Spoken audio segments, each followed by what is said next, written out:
बिस्मिल्लाहिर्रहमानिर्रहीम। अस्सलाम वालेकुम, मैं हूँ आयशा। आप देख रहे हैं आयशा फूड सीक्रेट। आज मैं आपके साथ एक नए अंदाज में सब्जियों वाले चावल बनाना शेयर करूंगी। तो चलिए स्टार्ट करते हैं। एक तेज गिरेंगे, उसमें ऑयल शामिल करेंगे, तो साथ इसमें तेज पत्ता बादियान का फूल शामिल कर दूंगी। और मैंने आलू, मटर और गाजर की कटिंग किए हुए इसमें शामिल कर दिए हैं। उनको अच्छे से फ्राई करूंगी।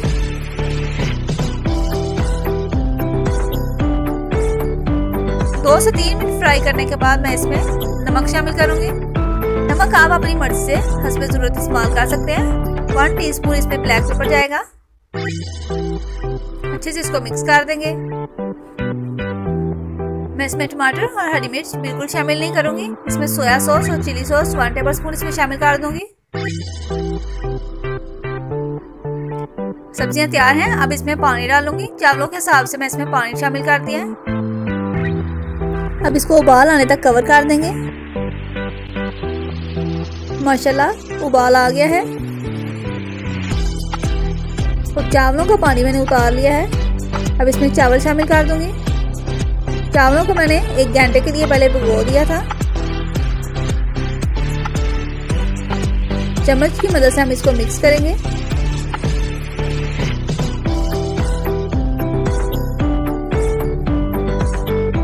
अगर आप मेरे चैनल पे नए हैं तो इसे सब्सक्राइब करें, वीडियो को लाइक करें और अपने दोस्तों के साथ जरूर शेयर करें। माशाल्लाह बहुत ही प्यारी खुशबू आ रही है इसकी। चावलों को अच्छे से उबाल आ गया है। अब इसका नमक चेक कर सकते हैं। अगर आपको कम लगे तो आप थोड़ा और शामिल करें। चावल में थोड़ा पानी डालिए तो इसमें चम्मच बिल्कुल ना चलाएं, चावल टूट जाते हैं। इसमें पानी बिल्कुल खुश्क है। मैं इसके ऊपर थोड़ा सा ज़्यादा कलर डाल के इसको कवर कर दूंगी और 10 मिनट के लिए दम दूंगी। माशाल्लाह माशाल्लाह बहुत ही प्यारी खुशबू आ रही है और चावल बन के तैयार हैं। बच्चे बहुत ही ज्यादा शौक से खाते हैं। आप इसे जरूर ट्राई करें। मिलते हैं नेक्स्ट वीडियो में। दुआओं में याद रखें। तब तक के लिए अल्लाह हाफिज।